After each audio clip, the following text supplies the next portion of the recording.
तो hello guys, Radhe Radhe सभी को। स्वागत है आप लोगों का हमारे इस व्लॉग में। मैं हूँ पूजा और मैं रहती हूँ जयपुर राजस्थान में। तो फ्रेंड्स, जैसे कि आप देख सकते हो कि सुबह से ही मौसम बहुत अच्छा हो रहा था। बहुत घने बादल थे, जैसे कि अभी ही बारिश हो जाएगी। लेकिन बाहर का जो माहौल देखकर ऐसा लग रहा था कि आज कुछ अलग सा ही देखने को मिलने वाला है। तो सुबह सुबह हमारी नज़र पड़ी कांवड़ यात्रा पर। रास्ते से कांवड़िया इस तरह से निकल रहे थे कि करम की भी नज़र उन पर पड़ गई और वो बड़े ध्यान से उन्हें देखने लगी। उनको देखकर बहुत अच्छा लग रहा था कि बच्चों में भी ऐसी चीज़ों को लेकर बहुत ज़्यादा उमंग होती है कि आखिर ये लोग कौन हैं, कहाँ जा रहे हैं और उन्होंने सारे एक जैसी ड्रेस क्यों पहन रखी है। इतना सारा सामान भी है इनके साथ में। कनु ने पूछना शुरू करा कि मम्मा, ये लोग कहाँ जा रहे हैं और कावड़ क्या होती है।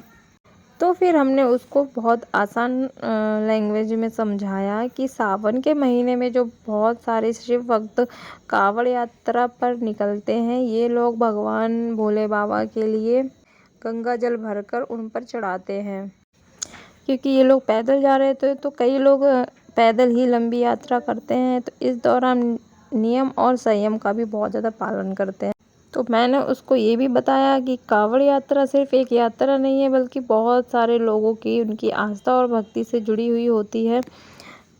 तो पास में ही किसी ने उनको मतलब पानी और चाय की भी व्यवस्था कर रखी थी, तो वहाँ पे वो लोग वो भी करने लगे। तो फ्रेंड्स, बच्चों को ना ऐसी चीज़ों के बारे में बताते रहना चाहिए।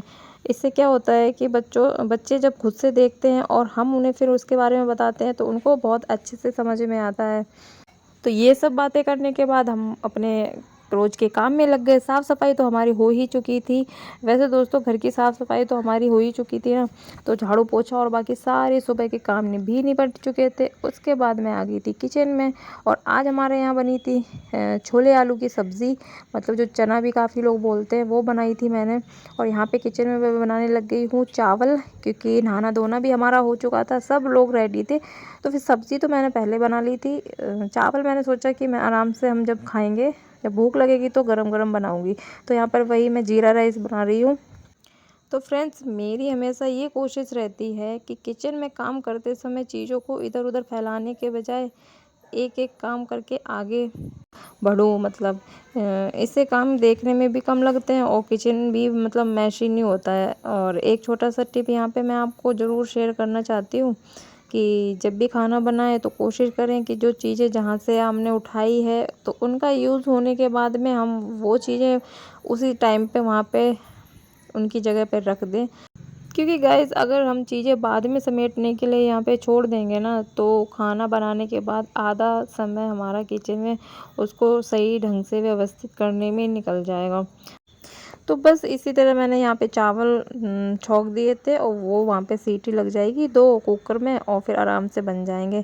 तो मैं यहाँ पे आ गई थी सलाद काटने के लिए। खाना जितना सिंपल हो, अगर उसे अच्छे से प्लेट में लगाकर और थोड़ा सा सैलड वगैरह साथ में रख रख दिया जाए, या खुद खाने के लिए ऐसे काट लें तो पूरा खाना ही अच्छा लगता है। और दोस्तों, यहाँ पे ना किचन मैनेज करने के साथ साथ एक और चीज़ बहुत ज़्यादा ज़रूरी है। घर के अचानक काम बढ़ जाए तो घबराना नहीं चाहिए कभी भी। तो कई बार ऐसा होता है कि घर में मेहमान आ जाते हैं तो या अचानक से बहुत सारा काम सामने दिख जाता है, तो कुछ महिलाएं इतने सारे काम को देखकर पहले से ही परेशान होना शुरू हो जाती हैं कि अब इतना सब काम कैसे होगा। तो और फिर मन करता है कि काम ही ना करा जाए और सब कुछ छोड़ दिया जाए। लेकिन मेरा मानना है कि ऐसे समय पर सबसे पहले खुद को थोड़ा सा शांत रखना चाहिए। कामों को एक साथ मत देखिए, उनको छोटे छोटे हिस्सों में बांट लीजिए। जैसे पहले किचन संभाल लिया, फिर चाय पानी उनके करवा दी, उसके बाद में खाना। और उसे जो चीज़ें तुरंत ज़रूरी नहीं है उसे थोड़ी देर के लिए छोड़ भी सकते हैं। तो और मेहमान अगर घर पर आए तो उनको उनके सामने ये दिखाने की ज़रूरत नहीं होती है कि मेरे पास बहुत काम है और मैं परेशान हो रही हूँ। जितना प्यार और अपनापन से हम आराम से दे सकते हैं उतना ही करें। हर चीज़ परफेक्ट करना ज़रूरी तो नहीं होता ना। और हाँ दोस्तों, और एक बात, घर के काम को बोझ ना समझकर एक रूटीन में लेकर चलें। और अगर रोज़ थोड़ा थोड़ा काम व्यवस्थित तरीके से करते रहेंगे तो काम पहाड़ जैसा नहीं लगेगा और इकट्ठा भी नहीं होगा।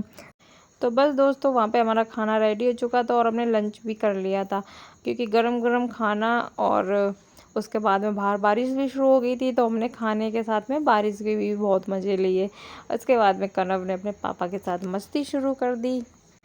दिन भर कामों में लगे रहने के बाद परिवार के साथ थोड़ा बैठना और बच्चों के साथ में बातें करना, उसके साथ उनके साथ में मस्ती भी बहुत ज़्यादा ज़रूरी है। लेकिन सच बताऊँ तो घर के काम कभी पूरी तरह से ख़त्म ही नहीं होते, इसलिए काम के साथ साथ अपने परिवार के लिए भी थोड़ा सा टाइम ज़रूर निकालना चाहिए। तो बस दोपहर में हमने भी बस ऐसे ही थोड़ा सा आराम किया, बच्चों के साथ मस्ती करी और बातें की, पूरा फैमिली टाइम एंजॉय किया। और दोस्तों मेरा मानना भी यही है कि कभी कभी ना बड़ी से बड़ी चीज़ आपको कोई खुशी नहीं देगी, लेकिन ये छोटी छोटी जो चीज़ें होती है ना, ये हमारे पूरे दिन को खास बना देती हैं। तो बस दोस्तों आज का हमारा दिन कुछ ऐसा बीता।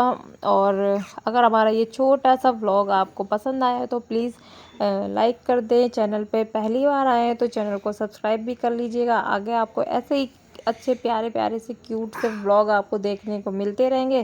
तब तक के लिए आप अपना ध्यान रखिए और हमारे व्लॉग्स देखते रहिए, और आगे आपको अपनी फैमिली के साथ में भी शेयर कर सकते हैं। तब तक के लिए bye bye, take care, Radhe Radhe.